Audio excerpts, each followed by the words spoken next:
Welcome to Mystara for one of the rarest videos, a crossover. In this case we are looking at a Mystaran Shadow Elf who got himself chucked right into the city of Doors, Farrow. He was just reintroduced into 5th edition with the new Spelljammer book, only with a few changes, showing how little the writers did their research into a Mystara-related topic. Again. You guys know I answer emails, right? If nothing else, you have the original source book. You own it. You can spend a minute looking up those details. Yes, I'm bitter because I hate lazy research. Farrow is a truly messed up individual, which is appropriate because Sigil can be one highly messed up place.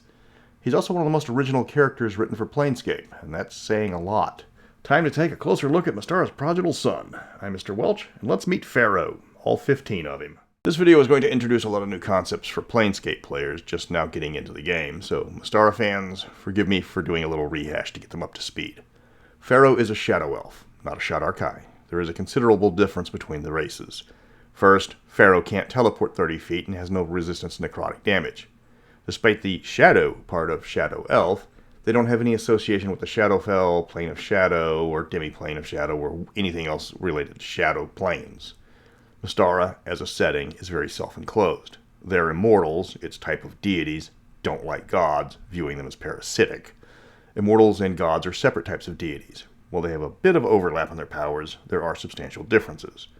Immortals do everything in their power to keep the gods, archfiends, and other powerful outer planar creatures out of Mystara.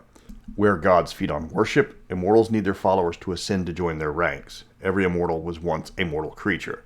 So anything that tries to take the soul of an immortal and condemn it to another plane, rather than reincarnating it for another tried immortality, is going to get a hostile reception. Shadow Elves are Mystara's version of Underground Elves. Unlike Drow, they're not inherently evil. They don't need to be redeemed by writers thinking they're a stand-in for anything.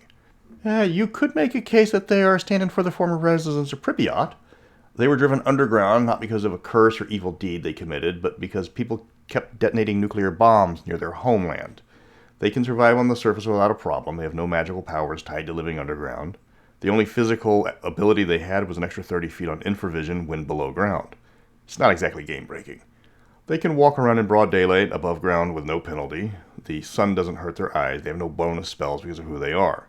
Their dispute with the Surface Elves is restricted to one particular nation, and their conflict is more political than racial animosity.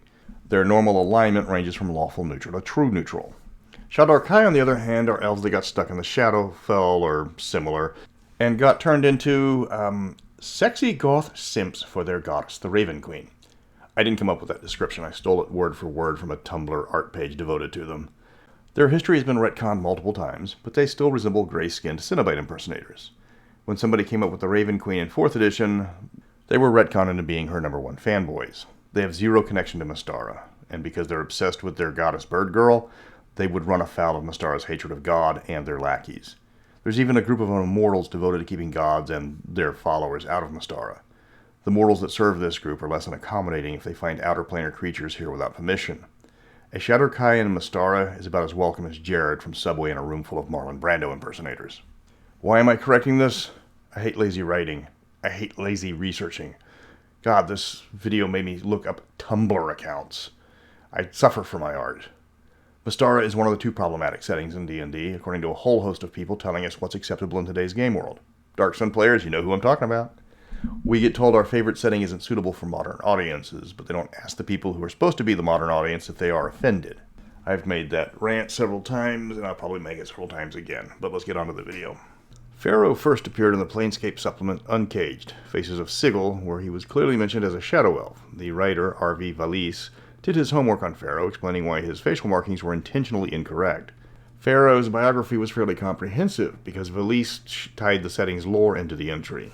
The writers of the new Planescape book saw the word Shadow Elf and immediately assumed he was from the Shadowfell, instead of reading Carl Sargent's most excellent Shadow Elf Gazetteer, which would have introduced 5th edition to the far superior known world.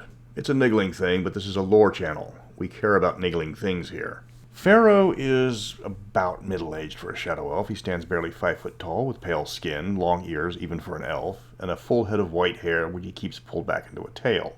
He has symmetrical purple markings on his face, a sign among the Shadow Elves that he's a shaman. But here's his biggest secret. Well, at least until he got to Sigil. He's not a shaman. The markings are artificial. They allowed him to pose as a shaman among his people. Just as long as they didn't ask him to cast clerical magic, he was fine. The markings gave him extra respect among his highly religious folk, but if that secret ever got out, he would have been exiled at the very least, except he had a get-out-of-jail-free card. He worked for King Telemon's spy service, the Eyes of the Serpent, and he was pretty good at his job. The Shadow Elves hate the Sylvan Elves of Alfheim for a series of somewhat convoluted reasons I'm not going to rehash here entirely. But in short, the Shadow Elves discovered the world above was no longer a radioactive wasteland, and there was a nearby elven kingdom thriving on the surface. The Shadow Elves asked the Alfheim King for a place of their own, and he agreed. Then the Alfheim King Doriath went back on his word when he found out the number of settlers was almost as numerous as his nation's population. There just wasn't enough room for everyone. King Doriath thinks the Shadow Elves got greedy. The Shadow Elves think Alfheim went back on their word. They are both correct, but neither side is willing to find a solution to the problem. The Eyes of the Serpent do everything they can above ground to sabotage Alfheim and get the nation ripe for being conquered. They don't restrict themselves to just Alfheim and target the nation's allies to destabilize their relationships. Farrow was tasked with infiltrating the Great School of Magic in Glantry to find out what he could about possible magics to help the Shadow Elf cause. The problem was he didn't count on the school headmaster, Etienne d'Amberville, to catch him in the act, and in a hilariously lopsided battle, gated the Shadow Elf into the Outer Planes. Etienne didn't care which one, just as long as the elf wasn't a pest anymore. Farrow ended up in Sigil with no way of getting back home. Thus begins our rather messed up tale. Farrow turned to what he did best to survive in his new home. He was an exceptional spy, except for the School of Magic jobs. He was always successful in the tasks given to him. And that one had him going up against an immortal, which he didn't know at the time. He sold his services to anyone needing a spy, and he would bring them the information they wanted. This earned him the attention of the Revolutionary League, one of Sigil's numerous factions. It turned out that they were everything that he wanted, a group that wanted to overthrow the status quo. He joined up and prospered as much as a 6th-level thief could. He's one of the greatest spies in Mystara and Sigil, and he's only 6th level. Either Sigil spies don't live very long, or once again the fluff doesn't match the crunch. Farrow did his job so well that he drew the attention of the Arcanoloth Shemeska, the king of the cross-trade. This creature hired him to infiltrate various factions, all of them to be precise. She gave him magical items to disguise himself and hide his distinctive facial tattoos. He quickly devised a new identity for each of the factions he was hired to spy on and became Shemeska's favorite agent. This being Sigil, of course, it would get complicated. The core concept behind Planescape is that belief is power. The more you believe, the more it affects reality. Farrow threw himself into his fake identities. He had one for every faction. He joined all the factions in one guise or another, but he believed he was taking on the very personality of these identities, so he started to become that person in every way possible. Eventually, he didn't even need to activate his magic items to change appearances. When he switched from one guise to the next, he automatically changed into their appearance.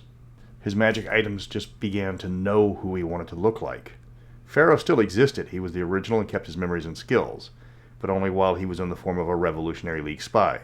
When a personality change is triggered, he is no longer Farrow, instead becomes one of his numerous alternate personalities. His guises can be any race, sex, class, or age. He isn't even aware that he has other personalities as he shifts. When he changes, it's like the new version of him wakes up with their own memories and experiences. Each personality has a trigger that will cause them to become dominant, but they don't know what it is. So when Farrow sees someone escape justice, he becomes Jiba of the Mercy Killers. The heavily tattooed female elf ranger doesn't know who she was seconds ago. Jiba does know that she will be contacted by Shemeska eventually, but will keep with the philosophy of the Mercy Killers, and is a member in good standing. If Jiba sees someone die a natural death, then Kale, the Dustman, becomes dominant, and Jiba effectively turns off. All the personalities will report back to Shemeska in one way or another. She makes it a point to keep Farrow under her control. Anyone watching Farrow long enough can discover the triggers for these various personalities, but trying to manipulate him for their own designs will draw the wrath of the Arcanoloth. Bad things happen to those who cross her. Hell, bad things happen to those who work for her. Farrow was hired to provide her with information. She shattered his psyche in the process. If she's willing to destroy the minds of her allies, imagine what she's ready to do to her enemies. None of the individuals inside Farrow are automatically loyal to the Arcanoloth. She knows what they like or how to get information from them. She's an old hand at persuading Farrow into what his persona is and to giving up the needed information. Shemeska keeps Farrow under tight control. She knows what triggers every transformation, and if she needs a particular personality to take control, she arranges a scene to trigger the change. None of the personalities know each other and will fabricate memories of how they got to a particular area when they become dominant. No one other than Shemeska knows all of Farrow's different personas, and she ensures that anyone who tries isn't breathing much longer. She values Farrow like a well-crafted tool. She appreciates him, but she won't be afraid to dispose of him if something better comes along or if he becomes a burden. It is possible to restore Farrow, though it might not be a healthy choice, as Shamishko would look for the person responsible for destroying her favorite tool. This would require a wish spell, and that would immediately eradicate the other 14 personalities. Each one of them has created their own history and experiences through the power of belief. It's a Planescape thing, because that setting loved to make things complicated. On a strange note, Farrow takes damage from light and continual light spells. It doesn't say where this weakness comes from, as he takes no damage from regular light. It's not a Shadow Elf weakness. The damage is only from those two specific spells. He takes no penalty for being in bright light. That sums up Farrow. He's an intriguing NPC from one of the best settings D&D has. I didn't list all of his different personalities and factions, because that would require me to explain the various personalities and factions, and that alone would take up half this video. Planescape is complicated, and their politics doubly so. Next week, I'm looking at the nation of Karamari. Get ready for dinosaur-raiding jungle pygmies with a talent for not being seen. Until then, hello me, meet the real me, and my misfits way of life.